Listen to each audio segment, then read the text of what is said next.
Revolution is for any country the most violent means of change, bringing as it does death, destruction, and hatred. The Cuban Revolution drove out one dictator, but it produced another, Fidel Castro. Little did the Cuban people suspect that Castro would betray their cause and deliver them into the hands of the most ruthless of all tyrannies, into the iron grip of communism. This is Cuba, where communism has established its first bridgehead in the Western Hemisphere. This modern-day Trojan horse is centrally located between North and South America. It provides communism with a convenient arsenal of planes, tanks, and modern weapons. Just 90 miles from American shore, only 7 minutes by jet.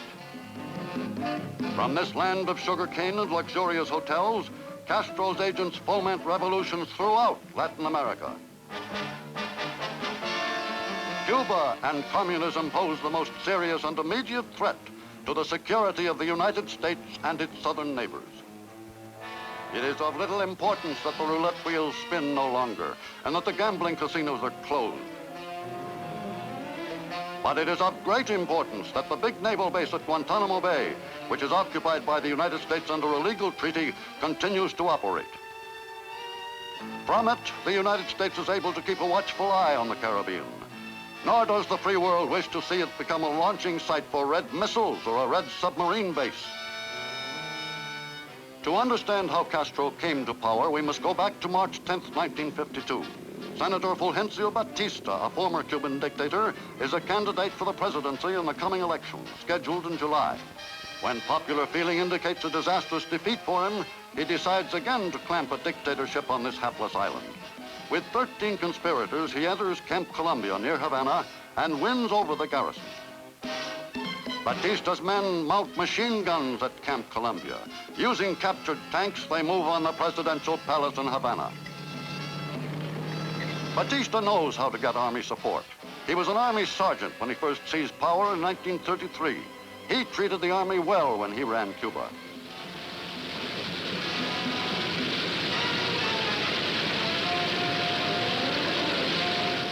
A radio dispatcher named Rafael Salas Cañizares is made chief of all of his police and becomes his hatchet man.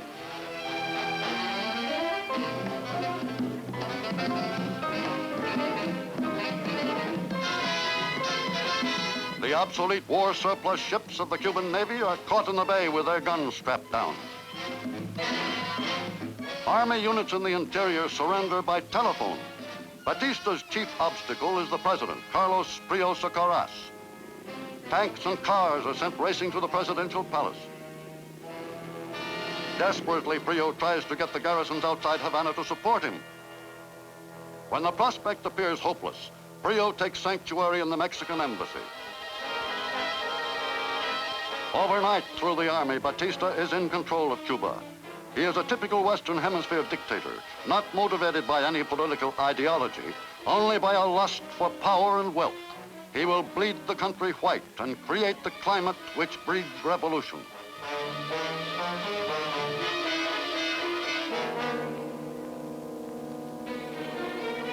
His first step is to suspend the democratic constitution, which guaranteed civil rights to all Cubans.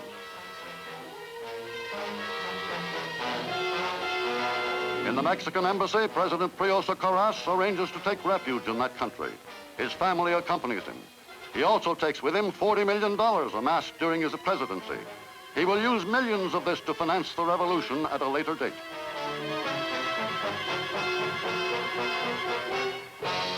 Batista quickly forms his first cabinet. Under the good neighbor policy of non-intervention in the internal affairs of other countries, the United States quickly recognizes his new government. Batista orders the suspension of all civil rights. The students from the university, outpost of Liberty in Havana, carry out a mock burial of the Constitution, walking in a funeral procession to the tomb of Eduardo Chibás, a recent political martyr. Batista police respond with widespread arrests. They round up every possible suspect. The police stations are busy day and night. But the suspension of civil rights kindles more student violence. The thirst for freedom burns among the Cuban people. While Batista rules, there are 19,000 political murders. 11,000 people are exiled. José Antonio Echeverría, later to become a martyr of the revolution, exhorts his fellow students to act. A pro-Batista faction smears this statue of a student hero with red paint. Shortly thereafter, they begin a series of street demonstrations, which the police are determined to break up.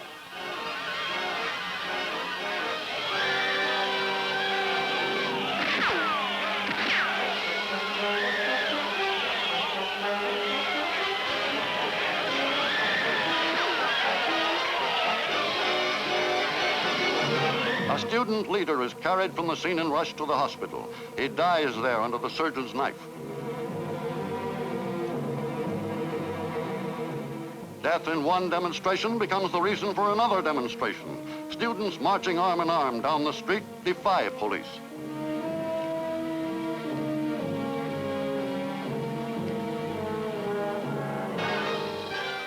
Bearing a comic likeness of Batista labeled assassin, the mob marches to the CNQ radio station where he is hung in effigy.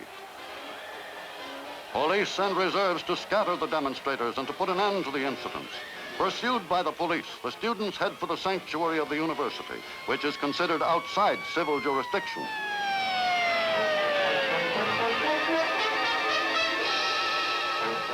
That doesn't stop Batista's police. They collar the ringleaders and hustle them off.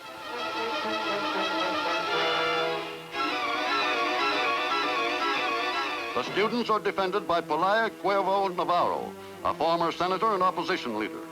Shortly after, Pelayo Cuervo is shot dead by police when they pick him up for questioning. Police cars and buses take students to a trial which is a mere formality. Daily headlines tell stories of terror. One announces that 7 revolutionary suspects die in a police raid. Batista's hatchet man, Salas Cañizares, now is wearing the star of a brigadier. Those who speak out are arrested. Most Cubans seek an end to this oppression. Their desire for action creates a force which the small but highly organized group of communists in Cuba know only too well how to exploit. With the opposition mounting, Batista takes drastic action. Interior Minister Arturo Hermitas meets with radio executives and publishers. Hermitas tells them that the government demands prior censorship of their news reports. Nothing is to be broadcast or printed that is displeasing to Batista.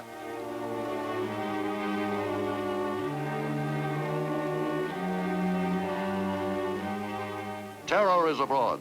The bloody stage is set for a young opportunist named Fidel Castro. July 26, 1953, the fledgling revolutionary Castro sends some 85 poorly armed and untrained men against Moncada Barracks, a fortified garrison manned by 1,000 trained troops. The result is a massacre of Castro's men, his first act of treachery to Cuba's freedom fighters. When he orders his followers to attack in 26 trucks, the garrison machine guns them at leisure. He flees.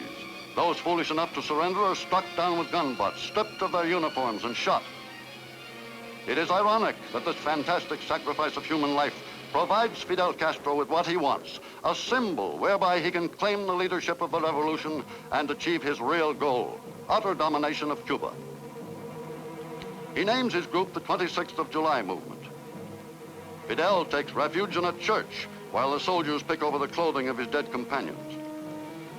Says one survivor of this abortive attack, I quote, "We were betrayed because of Fidel Castro's personal ambition."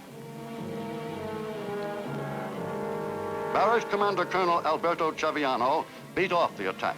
He is rewarded with a General's Star.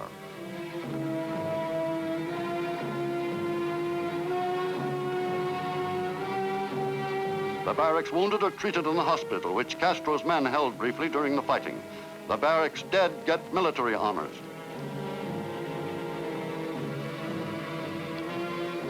It is carnival time when the Moncada attack takes place, but the festivities turn into a macabre nightmare as Batista police swoop down upon the people. The hunt for conspirators is led by General Salas Cañizares, who looks over the arms discovered in the search.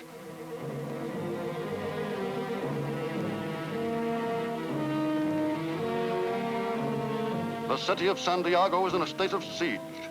Saboteurs bomb and wreck in a series of demonstrations, and the police retaliate in kind.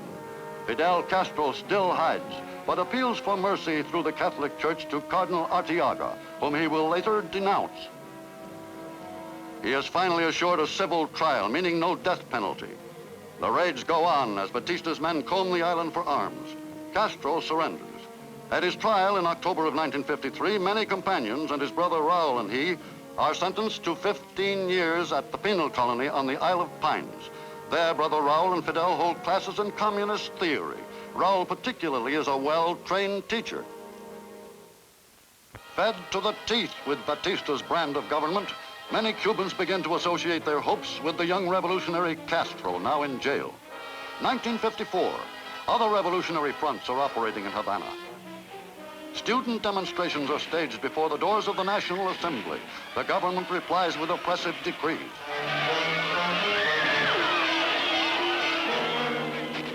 Terror breeds terror. Every decree leads to demonstrations, and the fighting leads to more decrees, a bloody cycle.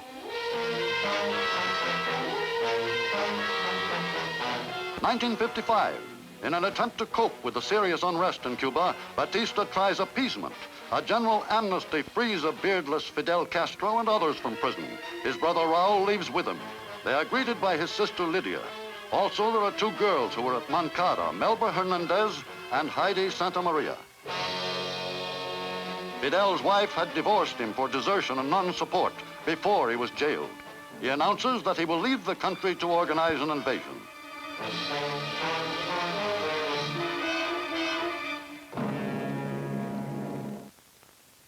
April 1956. In Cuba, revolutionary forces keep pressure on Batista. 13 bodies lying in a courtyard on a Sunday afternoon tell the story of an attempt to storm a fort in Matanzas. Like Fidel Castro's assault on Moncada Barracks 3 years before, the trucks get through the gates, but the men are outgunned. Those who surrender are shot down.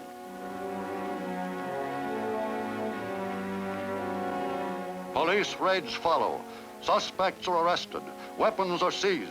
Batista, shown with Defense Minister Garcia Montes, sneers at captured guns, orders the greatest possible publicity for the trials. All the details are filmed.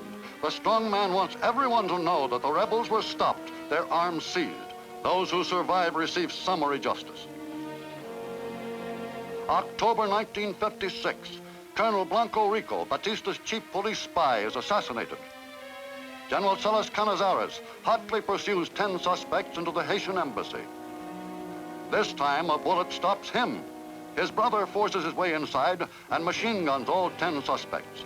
Cañizares' career is over. His rise was swift, but swifter still his fall.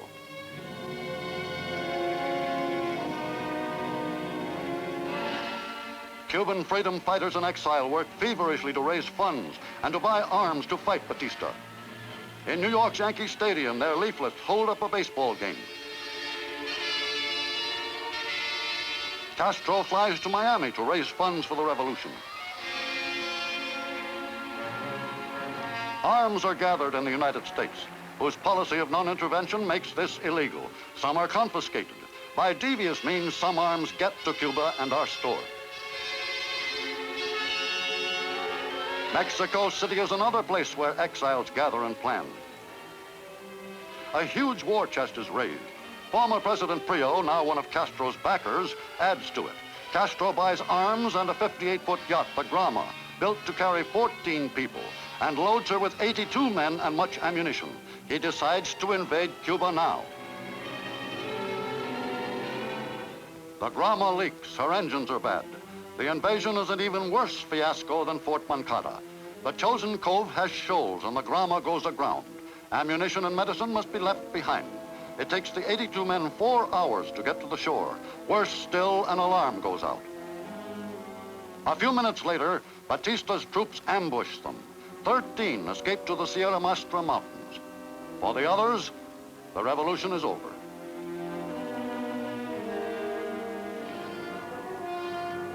As Castro climbs the rugged peaks, he keeps his own counsel about his ultimate objectives. There is no mention now of cementing the 26th of July movement to the Cuban Communist Party. Many of his followers would have deserted such a camp. Instead, Castro preaches about a democratic Cuba with free elections. His followers live as best they can.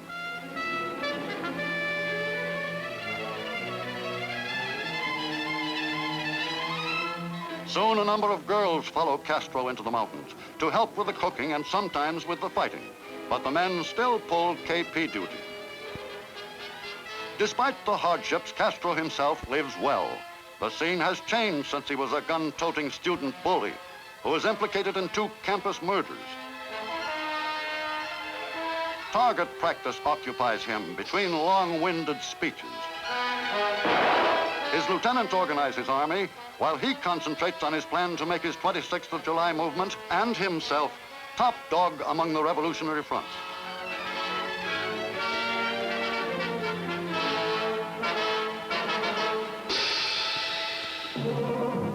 In Havana, things are not going as well as the government would have the world believe. While Batista smiles and shakes hands, still another revolutionary group is planning a surprise.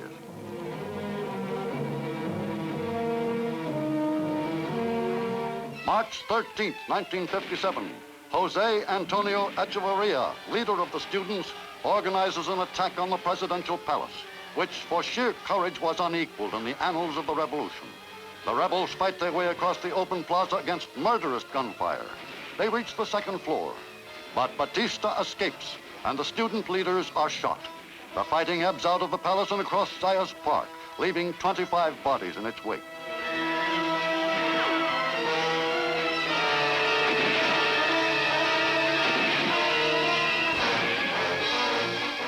Bystanders are caught in the crossfire. Police, looking for the instigators, shoot down José Echeverría, who prematurely screamed over a radio station, "The tyrant is dead." Supplies reach the Sierra Maestra by mountain trail. Through a wilderness of cliffs come guns, ammunition, and money. Money goes to Castro from the United States, Venezuela, and other Latin American countries. And medical supplies are brought into this mountain fortress in the middle of nowhere. July 12th, 1957, Castro issues a manifesto calling upon all the revolutionary fronts to unite under him, of course. The manifesto calls for a democratic government and free elections. In the cities, the attack on the presidential palace, which almost succeeded, gives people new courage. The anti-Batista opposition increases. Police shoot down Frank Pais, boss of the rebel underground, as he flees from a hideout. His funeral in Santiago disturbs the government because of the size of the crowd and its temper. Women with great emotion chanting, "Vengeance, vengeance." Police leave the bodies of the revolutionists on the sidewalk. Farmers suspected of aiding Castro's men are hanged where caught. Where possible, Cubans raise their voices against abuses. Sometimes the voices are loud. Sometimes the voices are still. Along the road of the revolution, Fidel Castro's couriers maintain contact with the outside world. The rider carries the message under his saddle. It is a kind of Cuban pony express, primitive to be sure, but it is upon such basic communication that the 26th of July movement moves. A professional communist from the Argentine named Ernesto Che Guevara joins Castro. He worked with the Reds there and in Guatemala. He met Castro in Mexico City and is an expert in guerrilla tactics.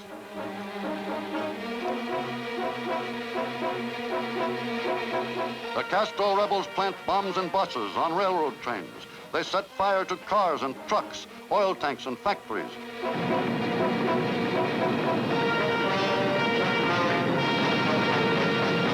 They get money to finance the revolution by forcing sugar plantation owners to pay for protection against their nightly raids.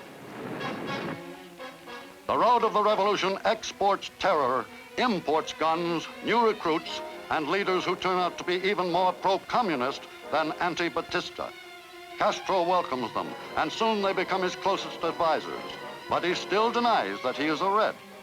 There is Celia Sanchez, who had taken part in planning the attack on Moncada Barracks, and who now is constantly at Castro's side.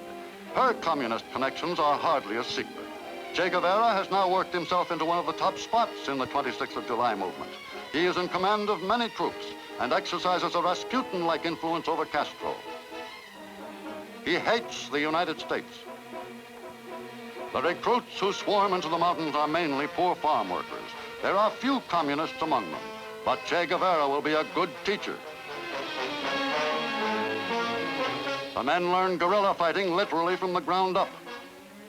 Now ready to attack, they move on the mountain village of Pino de Agua.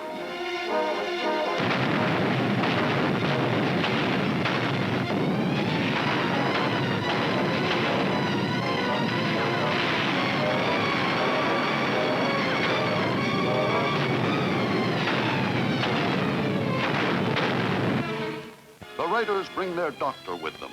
He has a busy time as the fire of the government troops rips into the attackers. An operating room is set up in the field. The rebel surprise attack traps Batista's forces.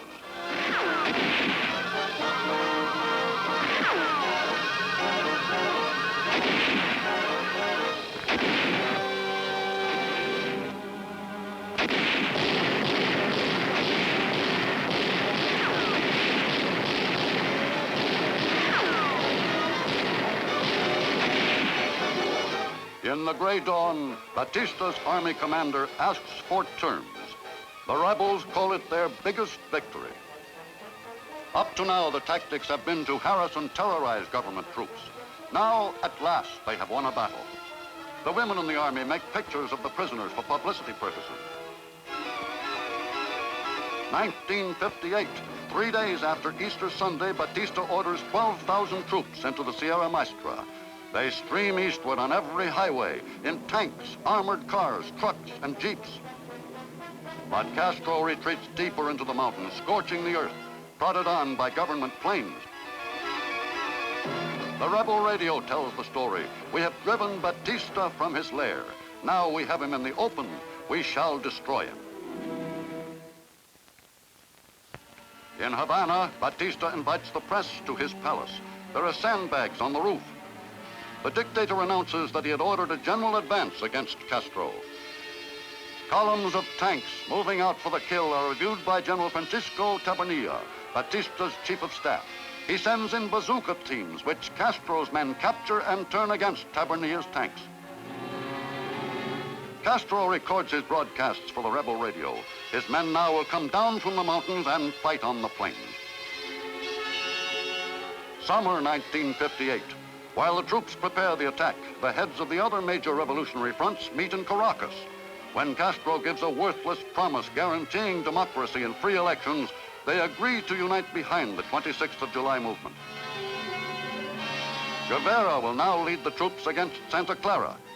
Capturing many towns, they press on toward the provincial capital.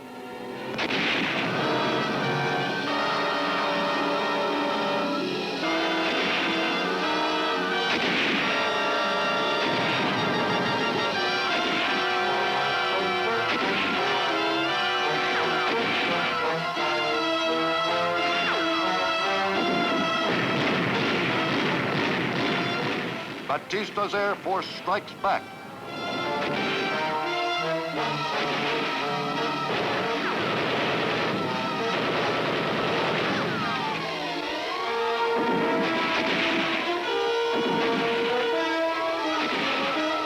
Even without air cover, Castro's men attack houses on the outskirts of Santa Clara.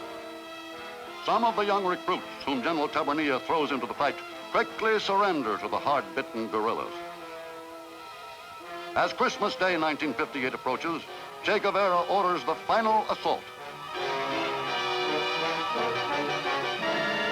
While the battle still rages, citizens wait to greet the revolutionary fighters.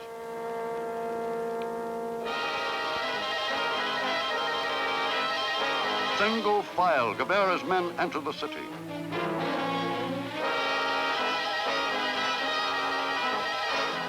The Air Force continues to strafe and bomb them. Townspeople flee to shelters.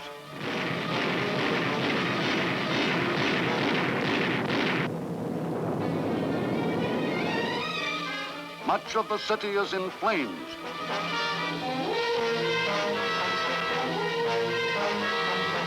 Batista's fighters and bombers take part in the all-out raid. Women and children suffer the most. The raid does more harm to the city and its population than it does to the troops of the 26th of July movement.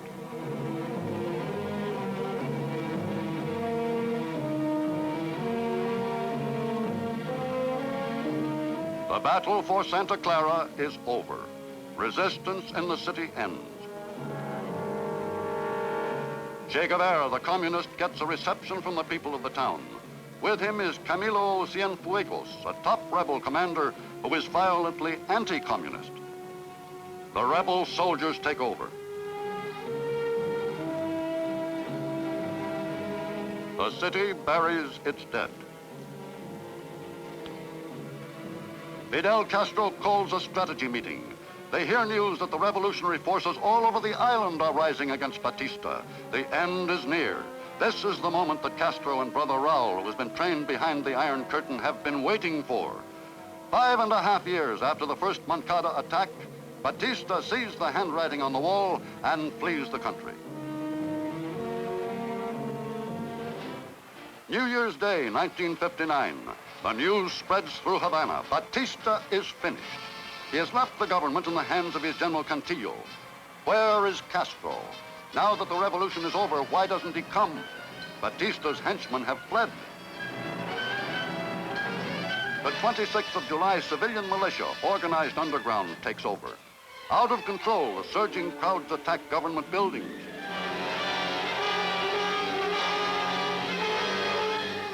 Soon the belongings of the hated oppressors are in flames. The crowd turns on the gambling casinos run by Meyer Lansky and other American hoodlums under Batista protection, and to wrecking telephones. The situation before long is completely out of hand. Mobs loot and pillage, gangs roam the streets.